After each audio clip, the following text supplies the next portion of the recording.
wala ni saful ko tiyomo kulinom simpam si ñayom Casamance nañ ci foñi en tout cas en particulier ñi am bégte ak contenté wu ñëw dajo ak yéen une fois encore ci benn plateau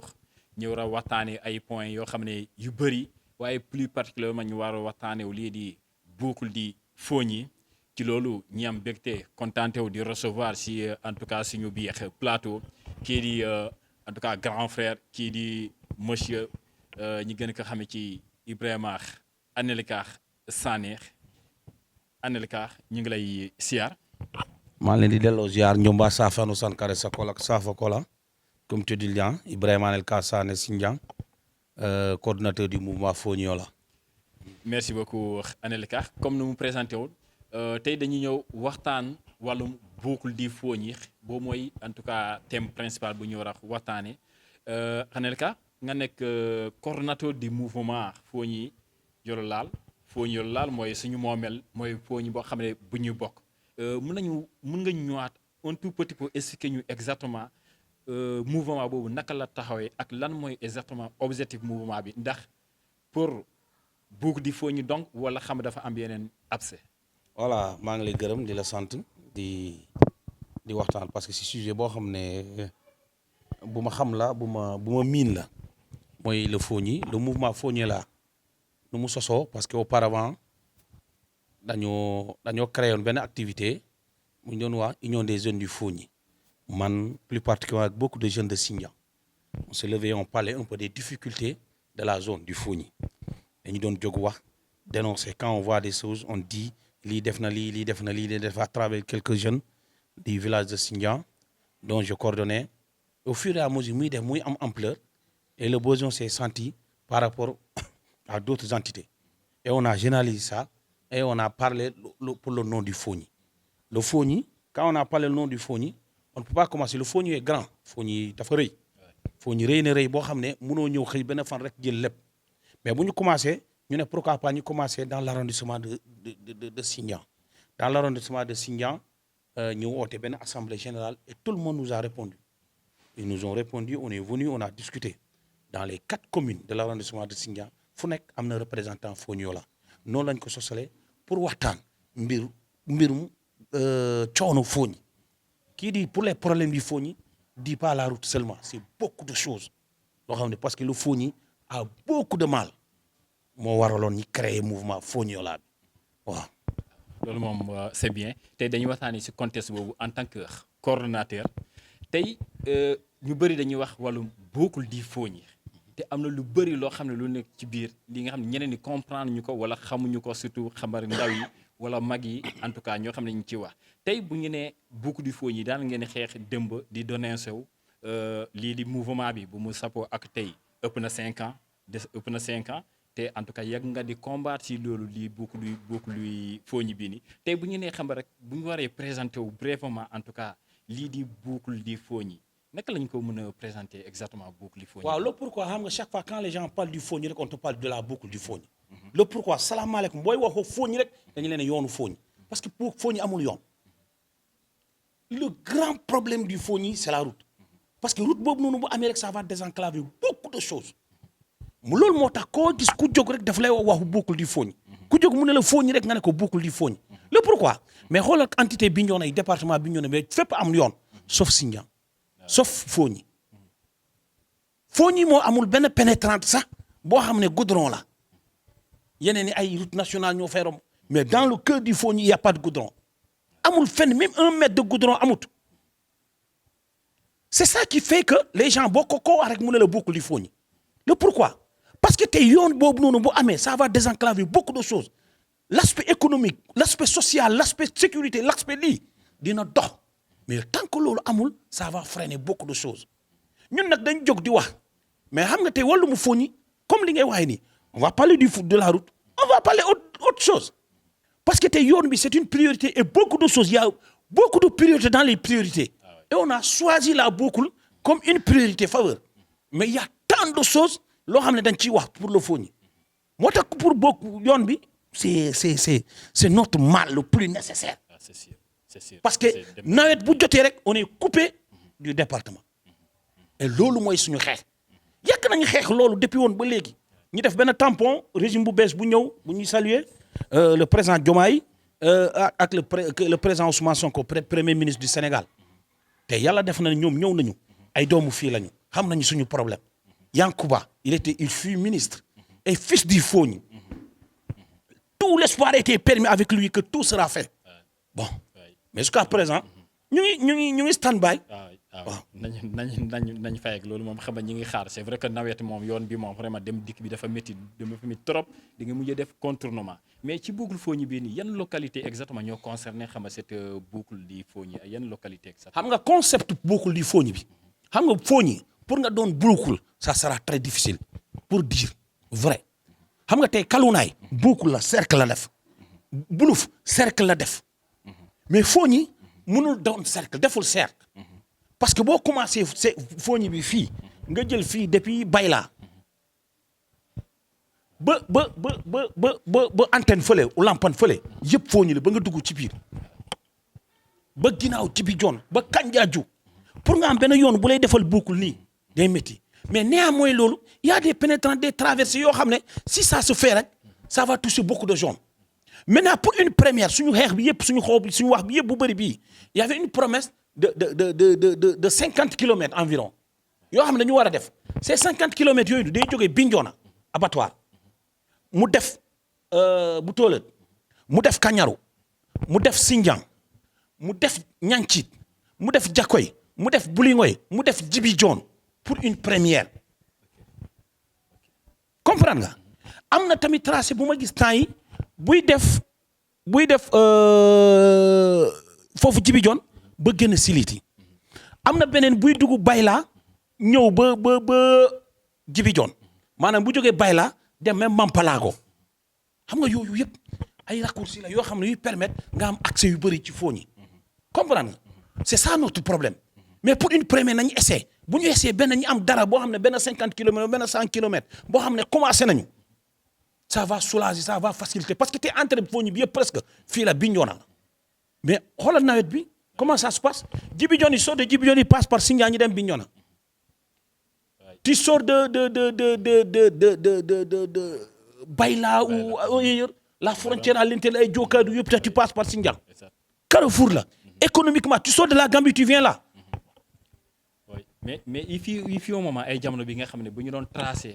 mooy lii di pour def boucle bii nii di Fogni. Auparavant on entendait fii di Baylax mu dem jënd fale côté antenne yooyu dañu ay jamono loolu la ñu doon def comme boucle. waaw loolu laa lay wax y avait ñenn ñoo xam ne ñu doon ne déedéet boucle bi jaarul seen ay secteur il faut mu jaar seen ay secteur et c'est lii si les 50 bu dee dañu war a jël loo xam ne des kilomètres fan exactement ban la ñu nekk di choisir boo xam ne bu ñu war a réaliser. nii boo xam ne boobu moo taxaw boobu la ñu wax bu ñu war a mun a defar ce sont les 50 kilomètres Bignona Djibi Dione boobu moo taxaw boobu nag lañ doon xaar réalisation bi boobu la ñu def première pierre deuxième pierre pose pierre comme Yankuba la di def nañu pose d'une première pierre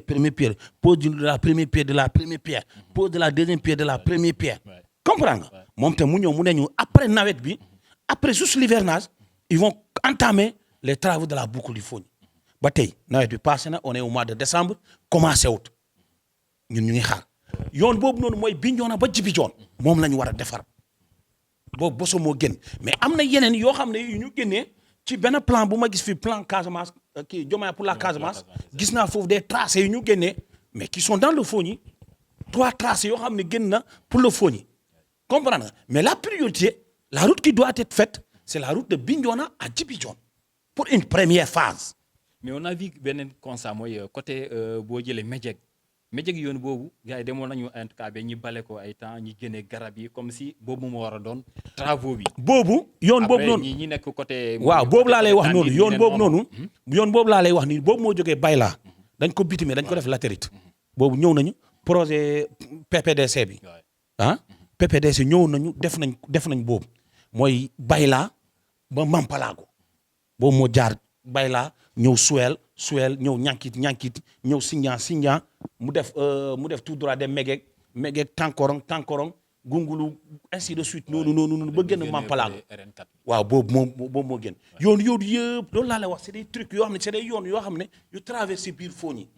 mais boobu dañ ko bitimé pour le moment. yooyu tamit ñun si suñu traçage bi yooyu yëpp dañ ko war a goudronner.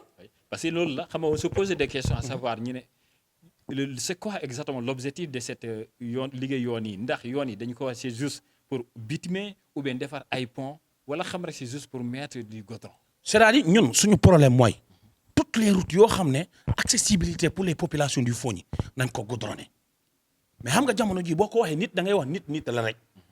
xam nga bu ñu ñëwee ils ont priorisé la route de Bignona à Djibidione boobu moo acté boobu moo demoon ba financement am génn affaire yëpp génn mu taxaw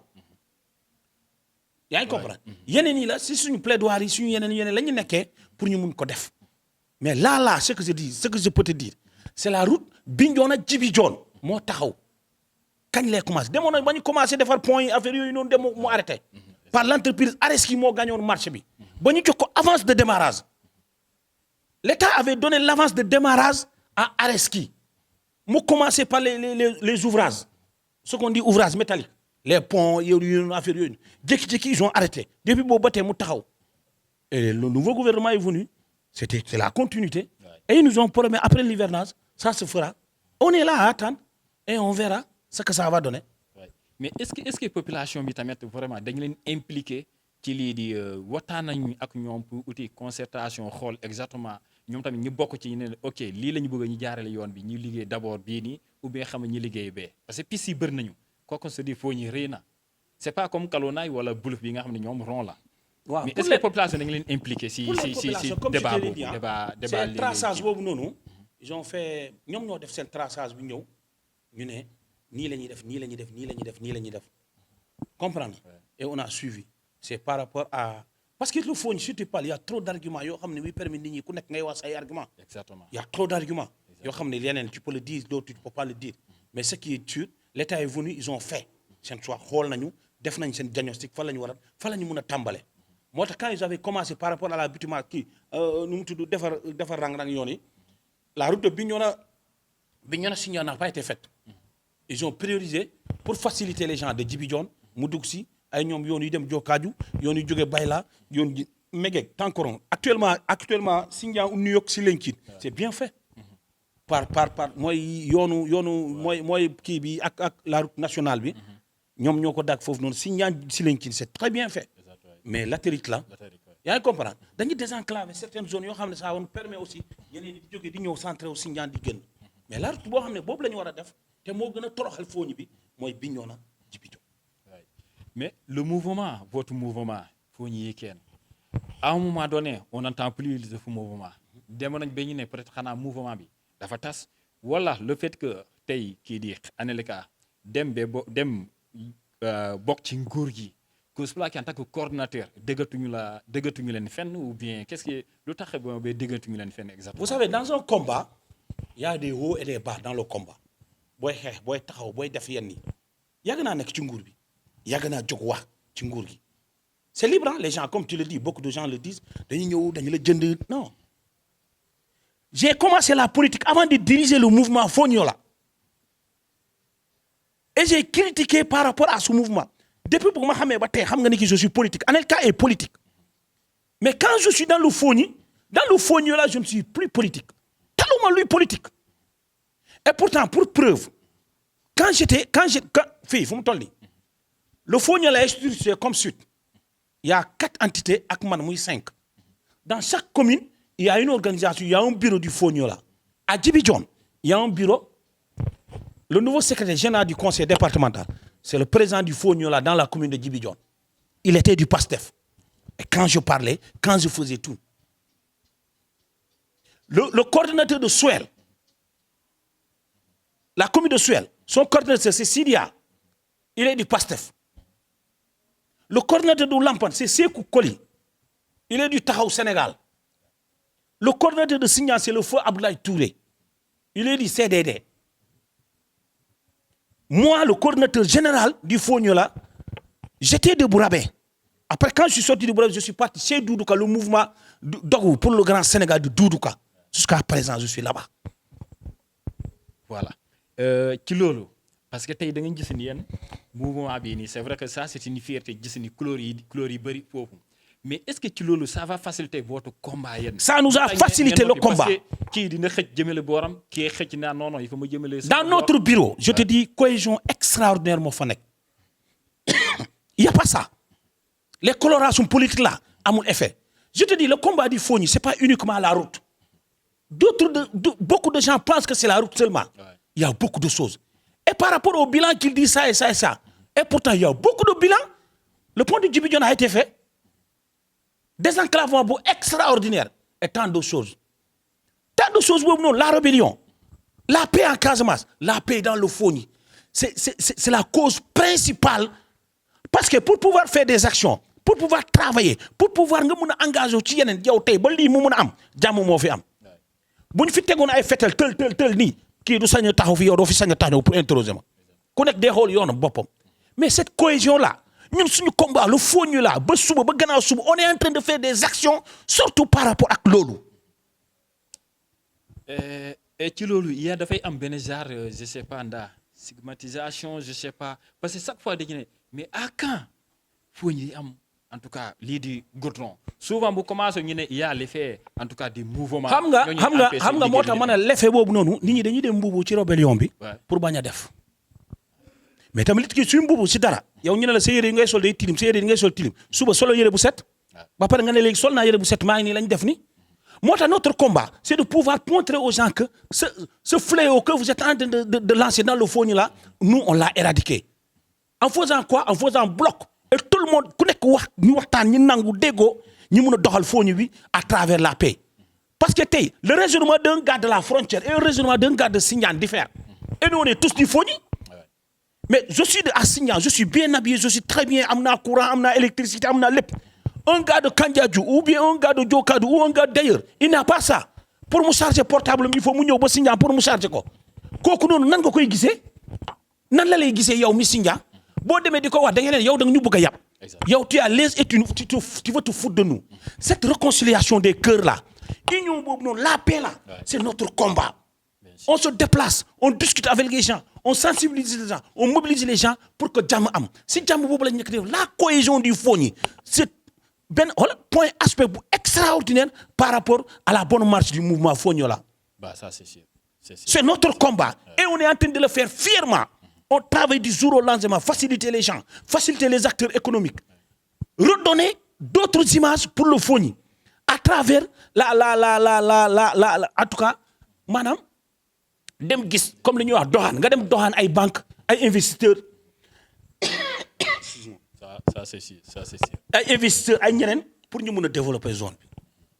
En tout cas chers internautes chers followers yéen ñi safoo yéen ñi suivre en tout cas l'IA Prod vous voyez en tout cas on est avec Anelika Sané un gars bi nga xam ne il maîtrise bien en tout cas lii di secteur Fogny combat bi mu ko commencé wu ak tey ça fait en tout cas des années ba mu nekk mouvement ba mu dem en tout cas bokk ci ay nguur gi en tout cas nekk ci xam rek liggéey bi donc tey xam nga c'est juste pour ñu mën a comprendre exactement boucle bi Fogny lan mën a ci biir ak lan mën a koy ci biir pour ñu mën a xam rek avancé wu donc vraiment c'est important là c'est pas côté politique la ñuy nekk non mais bii c'est parler en tant que fils en tout cas di Fogny mais ba tey xam nga lii di kii di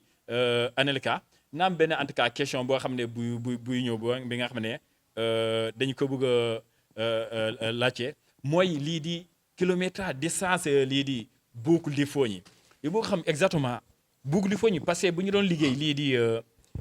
Boulouf dañuy xamoon dañu ne boucle Boulouf bi nangam kilomètre Kaluna bi nangam kilomètre mais boucle du Fogny en réalité avant yéen bi ngeen commencé woon est-ce qu'il y avait une distance boo xam ne dañu ne boucle du Fogny tant de distance la. waaw loolu laa lay wax Fogny ak Kaluna diffère Fogny ak Boulouf diffère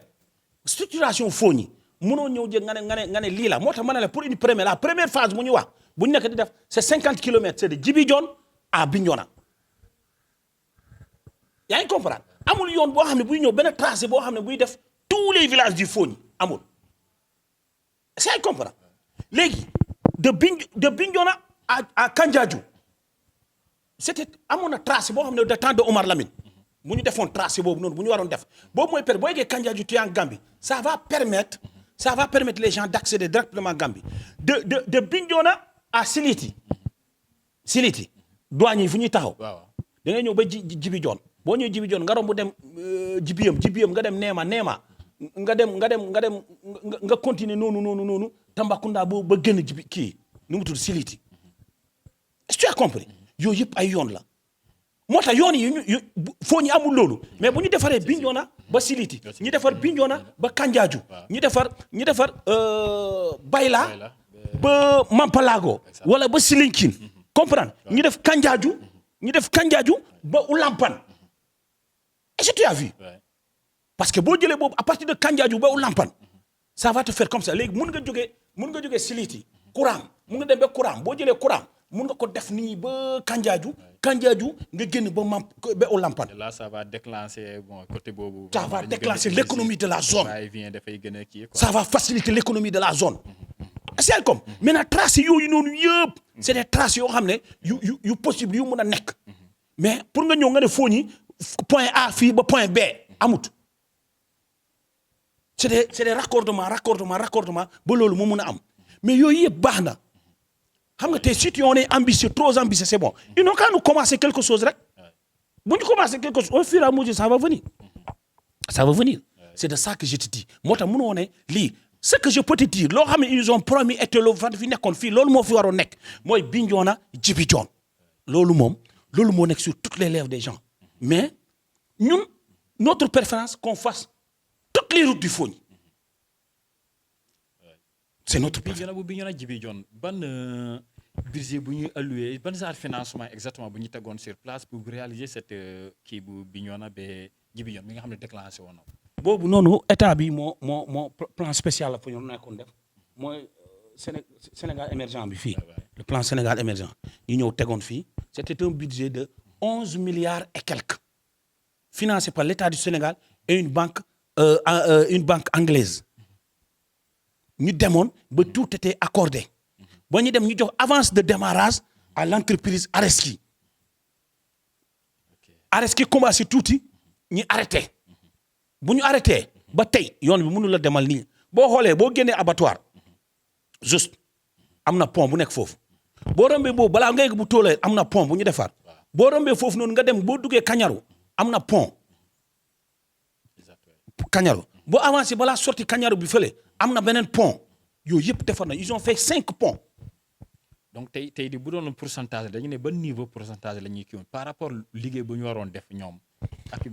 ban pourcentage la ñu war am. bon mun naa la ne mun na dem ba ay 20% 15-20% commencé nañ ko parce que loolu bu ñu demoon teg ba point yi ku nekk dañuy teg suuf rek rembale rek après teg ko parce que yoon bi ténacité yoon bi impact bi. environnementaliste RSE bi yooyu yëpp gars yi ñëw nañu ay enquête def nii ñu nekk ci yoon bi tracé bi képp koo xam ne yaa ngi ci yoon ku war a génn ci yoon bi ku ñu war a indemniser ku ñu warul indemniser tout a été fait enquête bi préliminaire bi boobu la Yankuba ñëw mu ne Yankuba quand il était arrivé il a dit loolu ñi liggéeyuñu loolu moom ci loolu la nekkoon di liggéey il a dit que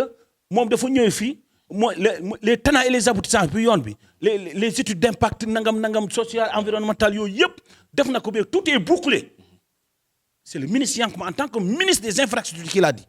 mu ne tout a été bouclé dafa ñëw reprendre encore études yi ak affaire yi yëpp dem nañ ba ñu boucler ko incha allah à la fin de l'hivernage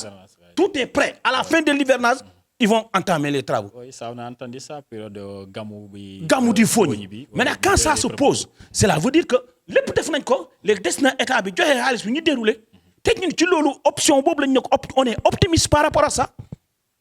Parce que c'est un ministre de la République qui nous a expliqué de fond en comble par rapport à ça et que nu mu war a demee te ñun man jusqu'à preuve du contraire man am naa gëm-gëm bi ni dinañ def yoon bi que dina doon wala du am je suis très optimiste et on parle on les rappelle il y a trop de détails trop de problèmes yoo xam ne ñëw nañ parce que au fur et à mesure dañ ba ci biir il a été changé remplacé et ils nous ont amené Déthié est venu il nous a donné une priorité de ces infrastructures de ces réalisations qu'il doit faire. voilà si bi ngeen déggee loolu yéen en tant que coordonnateur bu mouvement bi yoo xam ne bi nekk di xeex ci loolu quelle était votre position. xam nga boo déggee benn déclaration wala boo déggee tal en tant que responsable doo tëb rek nga ne dal na. il y a beaucoup de plans yoo xam ne yu fi nekk yoo xam ne pour la réalisation des routes Déthié bu génnee mu wax si PSD bi plan kii nu mu de programme spécial de développement comprendre am na beneen programme Diomaye pour la Casamance am na ay tracé am na ay kii priorité yu ñu fa def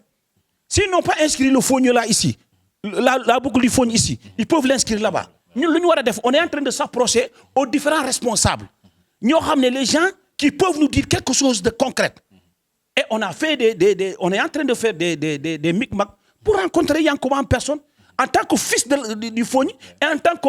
ministre de la République. Oui. En tout cas, moi, en tant que coordonnateur, il y a les questions qui se posent. Comme quoi, c'est côté politique. D'ailleurs, régime belé, côté politique, nous avons liggéey bi ñu commencé di yëngatu di indi machine gas ay pont juste pour capter des gens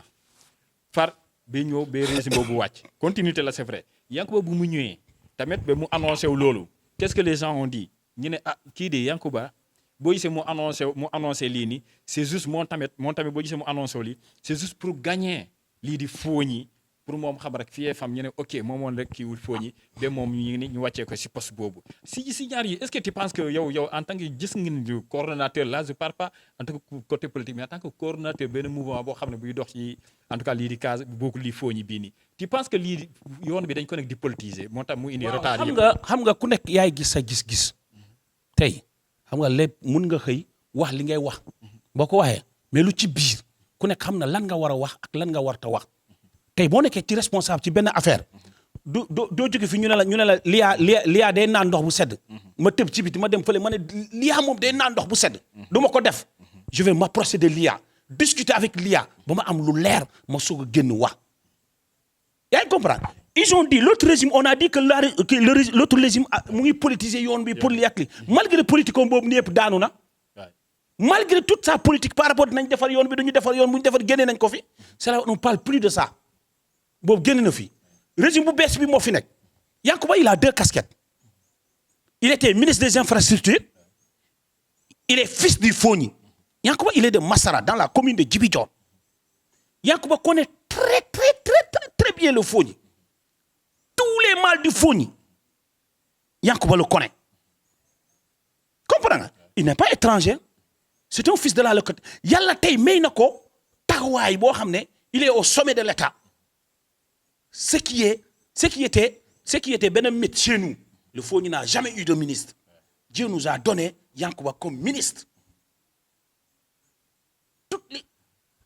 mais bu ñu déggee nga baal ma de si dagg bi bu ñu déggee nga wax loolu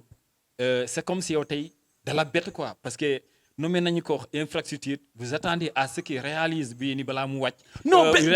bettuma ñu ngi nii xam rek wàccee nañu ko. non bettuma te defut. non bettuma ba tey je te dis je te parle état je te parle administration ñun Fogny la xam nañ comment attaquer et comment reprendre nga dellu ginnaaw nga toog xaar y a des moments yoo xam ne la politique a divisé beaucoup de gens plus particulièrement chez nous la politique moo divisé le mouvement Fogny la ci lu bëri dans notre palais da ngay créer politique ku nekk wax chacun tirer de son côté. L'eau, il ne voit pas la personne, mais mais on voit ta personne. Ça rapproche ma c'est pas important. L'important, c'est ce qu'il dit et ce qu'il fait. Quand je suis dans le Fogny là, moi je te parle Fogny là. Je te parle des problèmes du Fogny. Yankuba Betouma Fen, fierté là pour moi. Parce qu'on s'était. Fierté après le fait que mon nek fofu ben ñu wacce ko té réaliser wul. Dédé du lolu du wacce ko réaliser wul. Fierté là pour moi, un fils du Fogny. Soit au sommet de l'État. Tu sais, nous, on doit fortifier nos leaders. Quand Ansou était là, on a fortifié Ansou. Mais les gens avaient vu que c'était politique. Ouais. Mais c'était un fils du Fogny qu'on doit fortifier. Si on le fortifie, il peut amener beaucoup de choses. Ansou est cadre, Yankuba est cadre, Lia est cadre, l'autre est cadre, les cadres. Ensemble, tous ces cadres-là, s'ils portent nos voix, est-ce que ça ne va pas atterrir? Tay buñ soxlon wax dara pour Fogny Yankuba bu démé taw bu feugé ministre tay Yankuba il fut ministre des infrastructures. Djem na lu muy djem ba yalla def ba ñu waccé ko. Je ne dis pas que yoon bi du am. Tay un ministre peuvent se parler par rapport aux priorités de sa localité. Yankuba du dem audience pour rencontrer Déthié. Yankuba day dem feug Déthié tu es au bureau mu ñew. Man mon problème c'est la route. Moi je suis optimiste que la route du Fogny sera faite. Parce que notre fils, notre Yankuba, il est un collègue, nous avons dara. Man du may doxé nonu. Oui, parce que c'est ce que je dis d'ailleurs, il faut ñu jëlé aussi en compte ñi di ñi nga xamné peut-être seen xam-xam matchul lool ci li di nguur gi nu muy doxé. Donc il se permet di wax lu nek mais aussi bokk nañu ci société bi tay parce que la ñu gis dañu né ñom seen sué yaa ngi ko ba xam rek bu mu nekkoon fi loolu ministre bi mu daal di réaliser yoon ba far voilà li ñëw am donc dafay am mais beneen affaire boo xam ne man tey bu may ci yoon bi bu ñu waree ko liggéey yoon bi bu doon dañ koy goudronné est-ce que jël nañu en compte li ñu war a déviation yi ñu war a def nii di def pour faciliter dem ak dëkk bii nii. loolu laa la études yooyu yëpp def nañ ko tout est fin prêt xaalis bi na tegu ci table bi entreprise bi doxal tout ce qui est étude a été fait amul loo xam ne lu ñu war a def lu ñu war defuñu ko si yoon bi def nañu lépp xaalis bi la ñuy teg ñu ñëw ñu ne entreprise bi salaamaaleykum entreprise bi doxal est-ce que tu as compris moo tax ma ne la man je suis optimiste ma priorité c'est la boucle du Fogni mais je suis toujours optimiste que ça sera fait. En tout cas lii de bu amee yoon bi j'en suis sûr que na am ay retombées yoo xam ne. non yoon bi bu amee rek Fogni nii lay def. gis nga lu Fogni ce qui lu ñu téye yoon bi bokk na ci. parce que boo jógee fi bu dem Sindian tey difficulté la j'étais parti à Sindian mais en moto vite fait da nga yóbbu sa oto nga paan wala nga jël oto pour nga dem c'est des problèmes. comprendre nga ah mais tey yoon bu ñu ko defee tu te lèves à Sindian tu vas travailler à Ziguinchor. tu te lèves à Sindian Ziguinchor Sindian bi ñu ne 20 kilomètres. boo jógee 7 heures. tu es à Ziguinchor à 8 heures. Tu fais 20 minutes, 15 minutes, 20 minutes, Sindian Bignona. Bignona Ziguinchor, tu fais 30 minutes, tu es à Ziguinchor. Tu travailles. Tu seras chez toi, tu vas investir chez toi, et tu vas aller travailler, revenir. Tu sors de Djibidjon, tu viens à Bignona, tu travailles, tu retournes. Tu sors de Bignona, tu vas à Djibidjon, tu vas enseigner, tu vas faire autre chose, tu reviens. Et beaucoup de choses, les gens vont investir sur beaucoup de choses. Les entreprises. Tay, holal, li ma lay wax ni comme l'union des cœurs, comme je te dis, moi ta man la man soué pour def politique, je vais sortir politiquement et attaquer les gens politiquement. Mais quand on parle de développement, il y a des hauts et des bas. Dans le Fogni, tu ne peux pas toujours jeter des pierres. Au moment où dañ toll fo xamné dañuy jog wax l'état là état bu bess mo fi ñew mo nek di gérer on les ñu jox leen temps bi ñu mëne peser wu xol fu ñu mëna def mais le Fogni reste une priorité sur tous les plans. La paix, l'investissement, le travail, l'emploi des jeunes, hein, l'agriculture, la santé. Supposons parlons santé. T'es à Sindian, dans tout Sindian, il n'y a pas district sanitaire. Poste de santé, mon femme. Sindian, moi, poste de santé pour Sindian. Moi, voilà, moi, Sindian, le Fogni a 144 villages. C'est énorme. 144, tous ces villages de Djibidjon, s'ils ont malade sérieux, ils sont à Sindian. Suel, pareil. Oulampan, pareil. Et tout ça, ce qui gère là à Sindian, Sindian mérite un district sanitaire. District sanitaire, tableau pour relever digne de son nom. Mais il n'y en a pas. La santé, on nous parle de beaucoup de choses. Parce que nous, on est frontaliers à la Gambie. Et tu sais, les zones frontalières là, avec d'autres pays, il y a énormément de risques sur tous les plans. Les maladies infectieuses là, chez nous, il y en a beaucoup. Parce qu'on est mélangé. Tu ne peux pas maîtriser les gens qui sont là et qui ne sont pas là. Tout ça, plateau sanitaire de Foraba, sida, taux de sida, il y a dans le Fogni. Hépatite B, taux de dans le Fogni. Parce que les gens se sont mélangés. Beaucoup d'autres choses. C'est cette parce que aussi moi ta mané la Fogni ñun lu ñuy liggéey dafa bari dañuy liggéey ci lu bari la priorité c'est la paix yow mi dëkk Jokadu yow mi dëkk Kandiaju yow mi dëkk Suel yow mi dëkk Sindia ñun ñëpp ñi déggoo si on est unis on bat toutes les choses. Ça c'est sûr parce que yoon bi sa bu amee lii dina tax ñii ñoo xam ne ñi nekk au fond du Fogni ñi nekk fële ba biti wala ñi nekk ay courant déjà dañuy gën a jësi seen bopp en tout cas fii ci Sénégal parce que dañuy xam ne accès am na donc au lieu ñu daw ni dugg Gambie dañu ne bàyyi mi dugg si vite fait ni faj sa soxla ku am fii soxla day dem vite fait ñëw en tout cas dem ñëw mais tey gis nañu en tout cas yeneen genre mouvement yi am comme bi récent bi en tout cas l'heure est grave ñu tuddee ko l'heure est grave am na beneen boo xam ne bu ma doon dégg ay jamono ñu ne Fogni xam rek Fogni yi kenn mooy une autre vision de Fogni une autre regard de Fogni yéen est-ce que xam nga am ngeen def ngeen benn say am ngeen rapport yooyu dugalante ngeen yéen ak ñoom ngeen def benn comme xam nga comme je te dis je salue l'initiative de tout un chacun comme li nga l'heure est grave c'est des jeunes du Fogni qui se sont levés ñi am priorité di xeex pour le département de Bignona ñi nekk di xeex pour la région de Ziguinchor maa leen di nuyu di leen di gërëm di leen di encourager di leen féliciter si lu ñu nekk parce que c'est des jeunes du département de Bignona c'est des jeunes de la région de Ziguinchor c'est des jeunes de l'arrondissement de Sindia ku nekk boo jógee loo xam ne lépp xam lu ñuy sotti si def si la rek on se bat tous pour les mêmes causes comprendre nga mais comme li nga wax union bi bu amee entre ñun ñëpp ñu waxtaan ba taxaw fenn day gën a dooleel si lu ñuy def xëy na au fur et à mesure ni ñuy demee beaucoup de choses viendront et puis dinañ ànd ensemble c'est-à-dire c'est ça notre problème comme li ma lay wax c'est cette union là parce que yow déjà tu reviens à ce que j'ai dit Fogny les gens de la de Lenkin créé nañu association pour le développement du Fogny les gens de Djibidione créé nañu association pour le développement du Fogny les gens de Oulampan créé nañu association pour le développement du Fogny les gens de Signan créé nañu association pour le développement du Fogny c'est très bien cela veut dire ça montre que l'ambition ça montre la conviction de tout un chacun pour changer l'image du Fogny mais à condition que ñun ñëpp ñu toog di waxtaan. c'est ça mais est-ce que à un moment donné boobu tamit mënul enfreindre mënul xabar taxawloo mbir yi parce que tey je ne te dirai pas moi waaw man je ne te dirai pas que dafay enfreindre activité nit ñi mais aussi je me lay wax ni ki ça nous retarde sur beaucoup de choses. exact moi Anelka bu ñu toogee ba ñu waxtaan moi un bon dirigeant digne dirigeant koo xam ne moo ma gën fukki jëloon dañoo gérer ce serait toujours avec lui et ça ne m'empêchera pas de parler ça ne m'empêchera d'accompagner cette personne-là pour pouvoir faire des choses. moo tax ma ne la kër yi union des kër moo amut chez nous. kon seen kii bi. déggoo yooyu moo tax ma ne la moo tax fu mu toll nii notre combat c'est la cohésion. marcher ensemble pour pouvoir convaincre ensemble.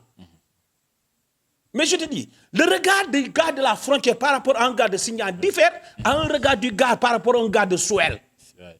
li ma lay wax ni waxin la boo ko déggee nga comprendre. suñu premier combat loolu la. yow tey man su ma jógoon tey Bignona fii ma dem Djibidione kooku nu may xoolee du bokk lu tax parce que il peut se dire que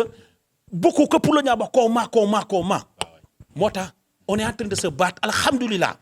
tey si tu es à Djibidione tu es chez toi si tu es à Madjédiam tu es chez toi parce que xamante bi am na et c'est des gens très accueillants mais c'est des gens qui étaient délaissés nit ñi dañu leen bàyyi yoon duñu leen jege ku rek daa bu kat frontière mais la crise la ratissage bi nii ak nii j'étais du début jusqu'à la fin pour accompagner les populations le Fogny a été au début jusqu'à la fin avec Khalifa le coordinateur du Fogny la Djibidione qui est actuellement le président du conseil le secrétaire général du conseil départemental et tant d'autres le feu Ablaye Touré population yi ils étaient dans la souffrance on était là seen jur yi seen béy yi seen nag yi tout ça ñoo doon dem discuter avec état bi discuter ak ñoom discuter avec cantonnement yi nekk foofu noonu pour permettre aux populations de revenir récupérer leurs biens ñi dem teg ko Gambie parce que bu ñu demee y a la divagation des animaux te paysans te villageois lu mu am mooy njur tout ce qui est animal loolu mooy richesse am mais bu ñu dawee yóbbuwuñu dara dañu xëy rek dem on les a accompagnés à la récupération de ça. C'est pas du travail, c'est pas un bilan. C'est un très bon bilan social et moral. Non, loolu c'est bien fait. Mais loolu mooy suñu xeex ba tey. Vraiment. Parce qu'il y a le retour des populations. C'est vrai que si les gens en parlent, c'est juste nawet bi passé bii nii. Fogny la chaque nawet dañu gis muy def ay sorties mais nawet bi passé bii daa mel ni xabar dégguñu ko fenn te gaa ngi doon sonn lool ci yoon bi. mais les gens ceux qui regardent c'est l'autre le coordinateur lui en personne dañu ne le coordinateur dem na dugg fële. léegi dee na du waxati dara. waxatul dara moo tax moo la en temps venu. moo tax ma ne la politique dafa ñëw. mu yàq lu bëri. te boo continuer man je préfère être calme que de créer des histoires parce que la politique ni mu ñëwee ère Sonko bi ni mu ñëwee c'était extraordinaire. l'ère de Sonko là ni mu ñëwee dafa extraordinaire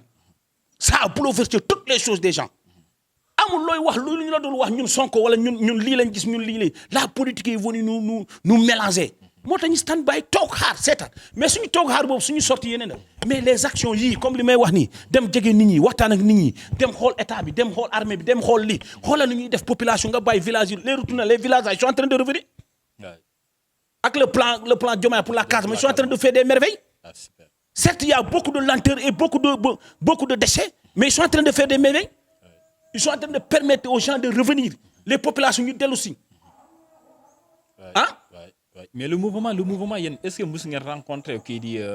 ñii di ministres yi ñoo xam ne ñu nekkoon fii que ça soit kii di Yankuba bu fi jógeen ou bien kii di Déthié ou bien def benn réunion bi nga xam ne avec tous les maires ñoo xam ne ñi nekk dans le Fogni pour waxtaan ci lii nii li nga xam ne. Fogni dans son installation on a fait le tour de toutes les maires pour les rencontrer waxtaan ak ñoom auparavant avant ces maires là comprendre ñi bu ñu ñëwee def nañ tentative boobu noonu ba tey jeexul programme yooyu bokk na on a fait des écrits pour rencontrer le ministre moo tax ma leen du ñu xëy wax ci loo xam ne lu ñu maîtriser wul on va rencontrer Yankuba en tant que ministre de la République et fils du Fogni et il va nous décliner par rapport à lu ñu war a def décliner lii mooy lii et on reviendra dire aux gens que c'est ça et ça et ça Déthié Fall on le rencontrera après avoir rencontré Yankuba tu as compris Yankuba tey c'est moom mooy suñu escalier au niveau du gouvernement on ne peut pas le sauter pour aller ailleurs tu as compris c'est ça qu'on est en train de travailler moo tax pour le Fogni là on le fait le mollo moo tax ma la je suis optimiste et on va faire un excellent travail suñu mandat nag léegi mu jeex 1 an moo ñu dese bu jeexee on va appeler à une assemblée générale bu ñu ko defee il y aura un autre candidat qui viendra et on va continuer de travailler. Vous êtes élu pour un mandat de combien? De 4 ans. De 4 ans. yaa ngi comprendre day jeex bu jeexee ñu andiwaat beneen ñu ñëw toog ñu liggéey mais nous on reste toujours des fils du Fogni. Je te dis képp ku jóg tu comptes présenter après mandat? Non, au moment venu on saura, je ne pense pas. Moi, je ne pense pas, pour te dire vrai. Mais je te dis, je reste toujours là jusqu'à l'atteinte de nos objectifs. C'est de faire la route. Si on fasse la route du Fogni et qu'on facilite l'accès et qu'on investit dans le Fogni, ça nous rapportera sur beaucoup de choses. Espérons que fii balaa ñu ne nawet bii nii en tout cas. Mais loolu laa lay wax ni loolu moo tax ma ne je suis optimiste et man je suis optimiste man am naa yaakaar bi ni que la route sera faite.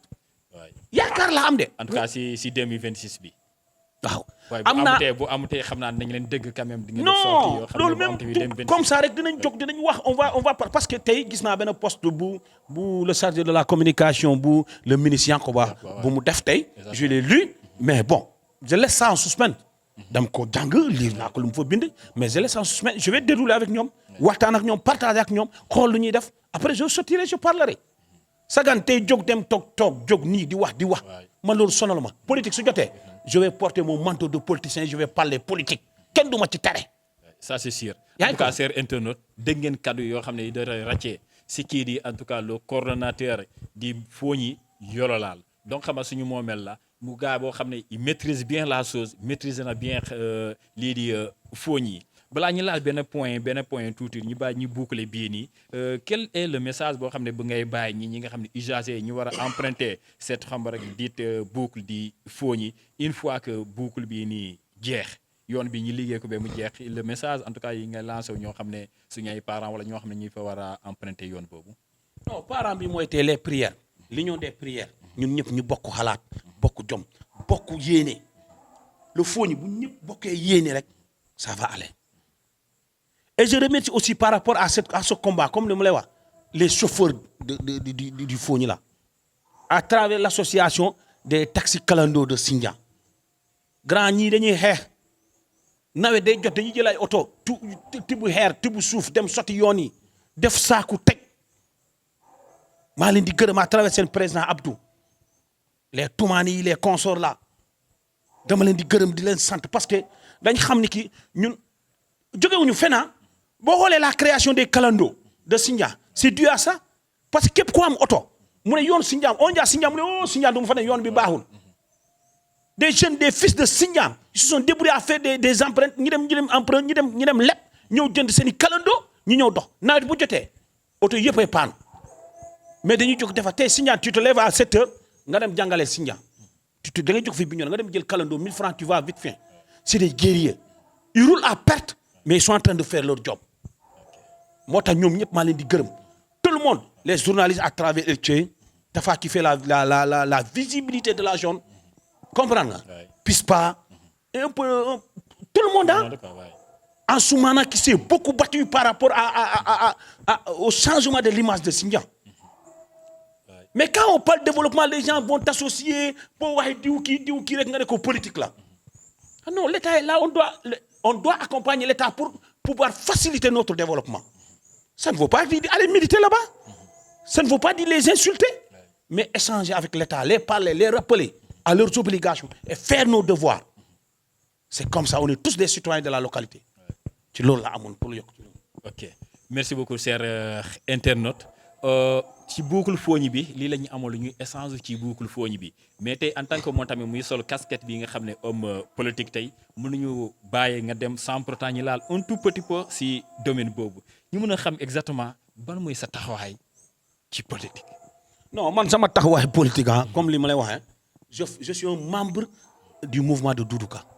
qui est le dogu pour le Sénégal qui l'a changé actuellement c'est urgence lañ créé parti bi léegi ñu koy ñëw waajal créé parti mu doon urgence nous on est des membres on est des lieutenants on est des fidèles de Doudou Ka waaw man foofu laa bokkoon même boole ma gisee nit ñi ñu may gis ci mouvance présidentielle bi APR bi mais moi j'étais pas à l'APR je n'ai jamais milité pour l'APR j'ai toujours milité pour le mouvement dogu pour le grand Sénégal de Doudou Ka. ok loolu kay mu leer parce que loolu moo xawoon kii lu bëri ba ñun sax dañuy ne sa waa ji de APR xam nga APR la. man musuma militer APR j'ai toujours milité pour le dogu à travers le mouvement de Doudou Ka. Doudou Ka qui était à l'APR il avait un mouvement et on était là-bas.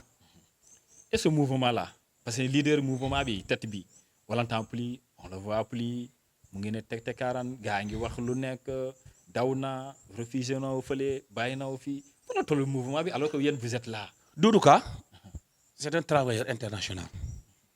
il a servi à l'extérieur avant de venir ici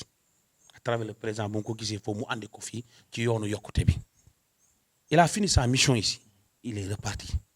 à l'extérieur il est en train de continuer son travail le mouvement est vivable le mouvement mu ngi dox ba gannaaw suba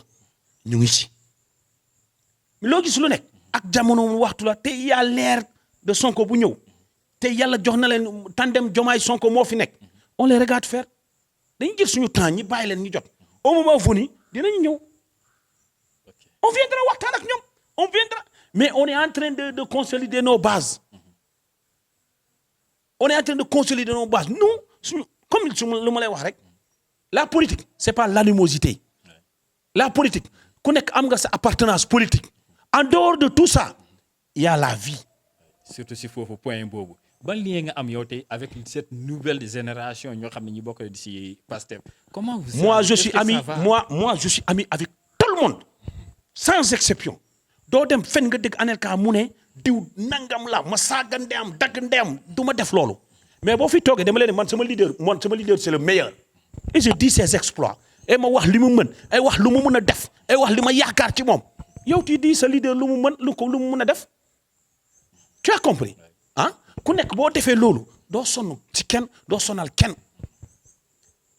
ñun nag noonu lay doy je suis ami avec tout le monde toute la génération actuelle nii on est de la même génération on se parle constamment man fii je parle avec tout le monde tout leader politique du département de Bignona je parle avec lui sans exception. Et ça vous dérangerait pas de faire un débat politique wala ça ne me fait absolument rien. defuma muy dara.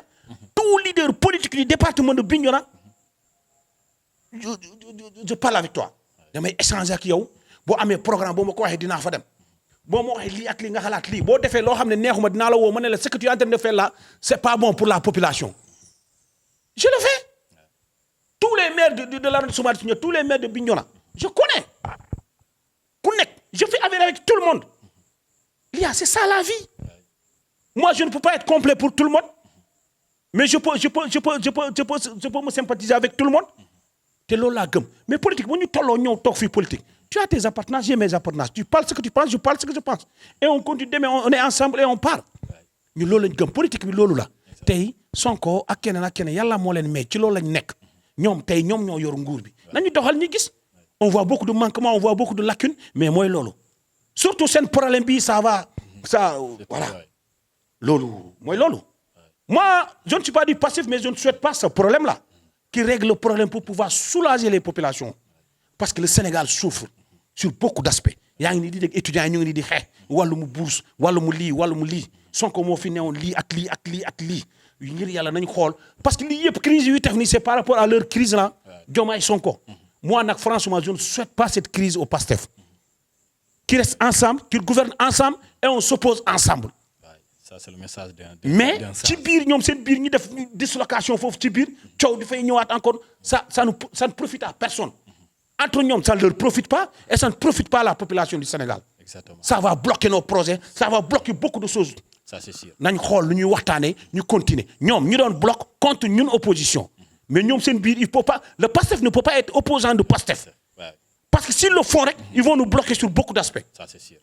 Il y aura des pro Sonko, il y aura des pro Diomaye et les pro Sonko et les pro Diomaye ça sera pire par rapport à nous opposition. Ça commence vraiment à dégénérer ku nekk muy naan kii fa la far. Kii fa la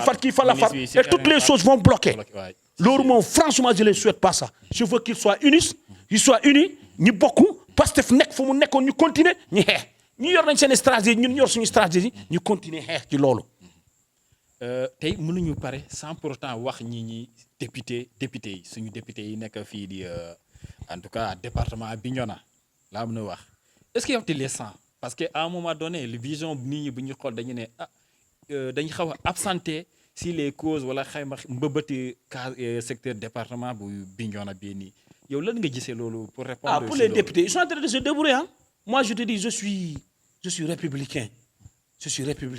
ku nekk wala boo am rek yàllaa la ko jox. ñoom c'est des députés du PASTEF ou bien des députés du peuple? Non, c'est des députés du peuple. C'est les députés du département de Bignona. C'est Bakary et Nima. Et Ousmane. Bakary et Ousmane et Awa Sonko. Ouais. C'est des députés du peuple, c'est des députés du département de Bignona. waaw boo gisee ma posé loolu parce que dañ koy waxtaanee ñun anti jeune bi ñuy fekkewu souvent on dit que tey bokk li foo ñi dañu ne peut-être doo leen dégg noonu bu baax parce que bu ñu waxee dañu ne voilà parti ba la ñu bokk lu tax ñu wax loolu alors que mënuñu xeex loolu tey beneen abcès boo xam ne buy am tey pour Casamance mën a dox aussi est-ce que mënuñu porter benn combat boo xam ne ñu ne commune bu nekk mën na dundal boppam ñu ne ok commune bu nekk na liggante 20 hectares boo xam ne ñu mën a dund peut-être wàllum agriculture bi nga xam ne commune bu nekk dund boppam c'est des abcès tey boo xoolee exemple plateforme baa ngi ne bu Bignona bi on ne les entend pas après ñi plaidoyer loolu lii di zircon bi fële boo xam ne dafa indoon ay problème des fois xëccoo di genre peut-être doo leen dégg de trop. moo tax ma ne la am na lu bëri loo xam ne seen waxale leen jiitu ci lu bëri zircon bi fii pour ñun ñu xam Sonko moo taxoon ba ñu xam lu bëri si zircon bi parce que Sonko moo doon wax son zircon ñëw nañu ñoo yor ñu ngi doxal ñu ngi leen di seetaan pour les députés ils sont en train de faire leur mieux mais dafa des te des fois ma dégg ñoom Awa Sonko wala ñeneen ma dégg leen ñuy wax par rapport ak l'organisation des femmes ils sont en train d'organiser les femmes pour autonomisation des femmes ci lu bëri ñoom ñu ngi def loolu Ousmane Sonko des fois ma dégg ko Bakary Diédhiou dama koy dégg lu bëri muy casse pour département bi dama koy dégg lu bëri mu casse pour Fogny dama koy dégg lu bëri muy casse yeneen ak yeneen mais je te dis tout ça loolu yëpp des na fort boobu noonu xam nga lu tax moo tax ma ne la fort boobu noonu yëpp xam nga fa lay casse seen xuloo bi Diomaye ak Ousmane bu ñu xulee rek mooy suñu lépp a yàqu on sera d'éternels recommençants. ah oui c'est sûr nañu laal benn point boo xam ne amaanaam peut-être nekkoon nga fa mooy aéroport balaa xabar kii di wàcc kii di Doudou Ka gis nañu avancement travaux yi di aéroport ba Ziguinchor nu mu avancé na bu baax peut-être yow di nga ñuy revenir nga wax ñu taux bu mu tolloon balaa mu wàcc ñu gis lenteur tey ba yaay di dem Cap Skirring di wàcc si ñëw Ziguinchor yoon baa ngi nii baaxut yoon baa ngi nii pour dox sax problème la mënuñu saafara peut-être yoon bi nii dem dikki bi ñoo xam ne ñu wàcc aéroport wala touriste ou bien ay gan wàcc aéroport ñu mën a soulager wu ñëw mais bi ñu demee bay indi yeneen bis yoo xam ne transporter nit ñi fii aéroport bii nii Cap Skirring ba fii Ziguinchor ñu ne kon ce qui veut dire que aéroport bi nii xaajul kon jeex le ministre de l'infrastructure Déthié Fall wàcc na foofu def constat débat mel ni dañuy defaat beneen étude comme si étude bu ñu njëkkoon def baaxut moo tax ñëw pour defaat beneen étude alors que ñun lu ñu gis mooy affaire bi avancé na bu baax a baax liggéey bi c'est quoi le problème lan moo ci kii en fait par rapport à aéroport bi le ministre pour préciser Déthié Fall ñëwul pour def étude dafa ñëw visite de chantier la ñëw visite de chantier il a donné des recommandations fortes dafa joxe des recommandations fortes mooy na aéroport bi teel a pare na nit ñi ñëw def lu ñu ci war a def je pense que def nañu benn rallonge bu 6 milliards pour pouvoir pare aéroport fu mu toll nii l'aéroport est à 85% des travaux aéroport daanaka pare na mais ay des na ay détails ñoo fa dekk comprendre nga ci loolu moo nekk bon def nañu tabax nañ ko raser ñu tabax ko yëpp ba mu pare piste bi ak yooyu ñoo des ñu dóor ko mu jeex ministre bi ñëw na foo xool na il était satisfait des travaux certes comme li mu la waxee nguur bi dafa ñëw ils ont bloqué beaucoup de choses pour dire dañuy gestu projet bu nekk infrastructure bu nekk lu nekk dañ ciy gestu lan la ñu dugal lu tax lii def na lu tax lii ne dana c'est ça qui a pris beaucoup de lenteur mais pour l'aéroport du dañuy nax nit ñi wala nii non ça avance à merveille tey si suba sax fa laa jógee. au moins sur le pont Émile Badiane bi nga xam pont bi comme li moi je suis en train de saluer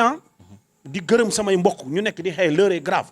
c'est un mouvement qui est en train de revaloriser le combat pour le pont de Ziguinchor parce que tey comme ñoom nu mu koy waxee pont bi tey c'est le levier de la Casamance Émile Badiane bii bu daanoo mooy tout le reste là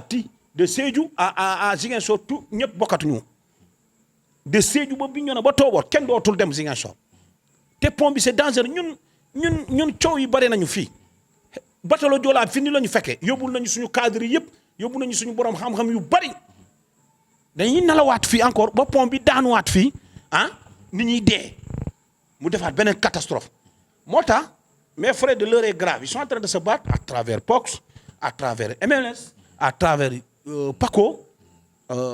c'est un frère qui est en Espagne ñoo xam ne ñu ngi xeex ci loolu je les encourage je les félicite ñun ñëpp dañu war a jàpp moo tax lépp loo xam ne luy dox ci Casamance dañu war a def bloc xeex jàppale ci lii moo dirigé lii nañ ci dem bokk bu ñu xool ban coloration la nekk ban lii la nekk ça n'a pas d'importance l'importance que ce que l'IA est en train de se battre là mu réussir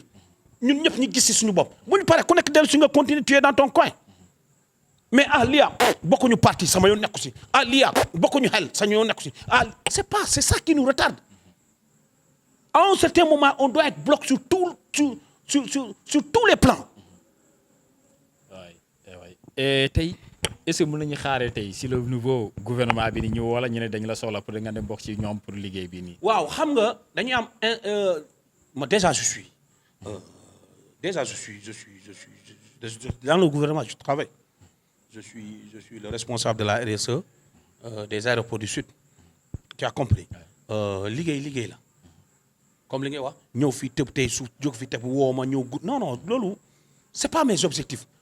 man sama priorité mooy na dëkk bi dox nañu déggoo ñu doxal ñu dëkk bi ils avaient un projet boobu la ñu jaay nañ ñu juboo ñu doxal projet bi. et yow tu crois ce projet. non ñoom ñoo ñu ko présenté. man je suis dans l'opposition.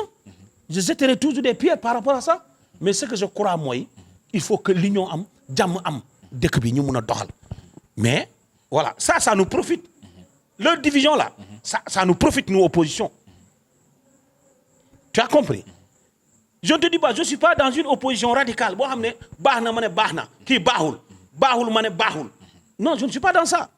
wallahi s'ils font quelque chose d'extraordinaire bu ñu ñuy defal yoon bi fii j'applaudirai je sortis dans toutes les télés du monde pour dire que le tandem Diomaye Sonko nous ont fait la route du Fogny.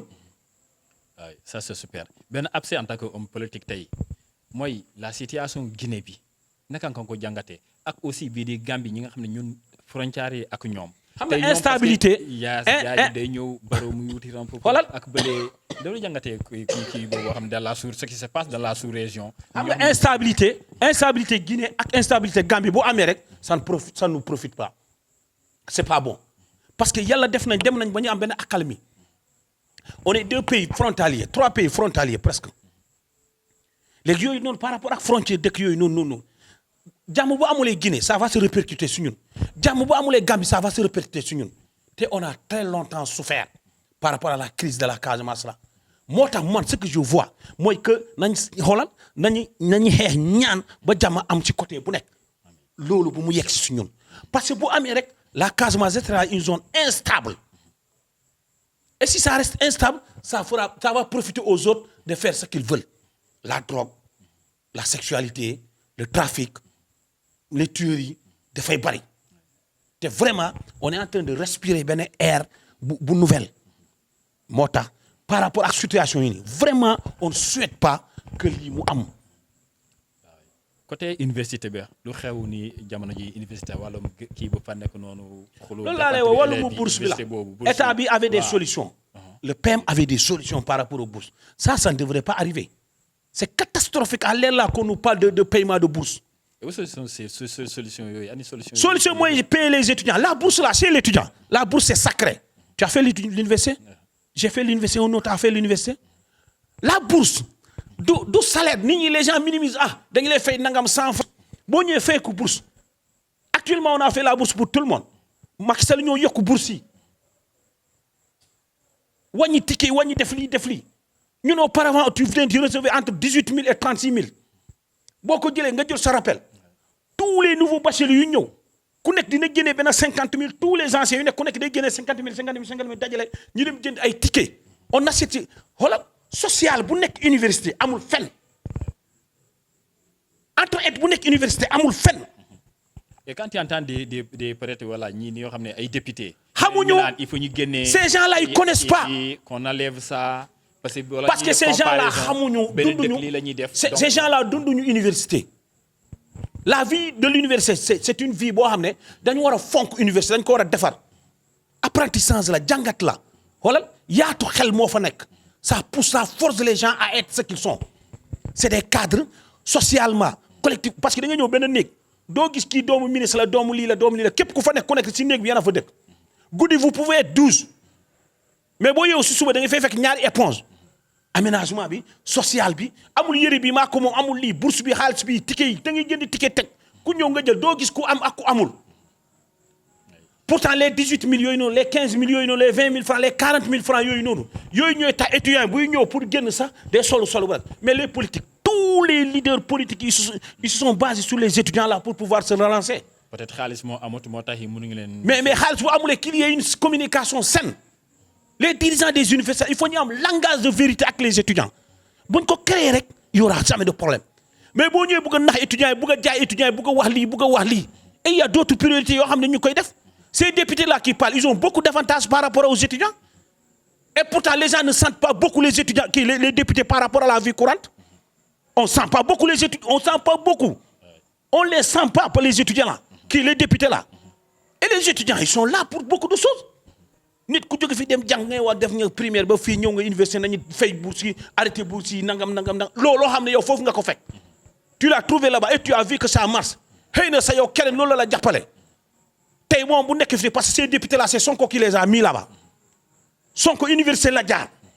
Carboti université ba ñëw toog fi président Diomaye foofu la jaar président Sonko PM fa la jaar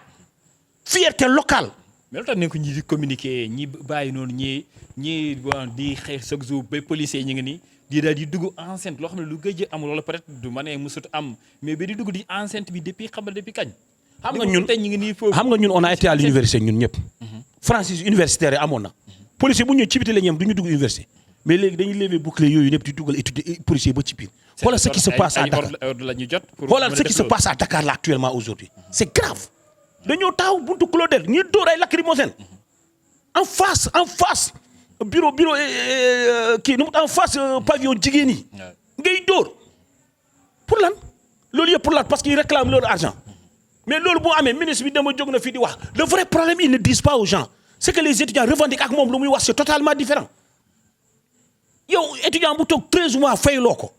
mu jóg di wax woo ko nga waxtaan ak moom nga ne ko propose quoi léegi man bëgg naa période ma fay la lii période bi ma période nga fay la lii les étudiants c'est des humains tu les parles ils vont comprendre. seen noppi bi moo xaw a jaaxal. mais loolu mooy problème bi le fait que ñu noppi ba léegi new ngi agir que ça soit le ministre en tout cas qui yor. ils savent même pas da ngay mel ni c'est des amateurs on dirait c'est des amateurs des gens qui ne maîtrisent même pas ce qu'ils font.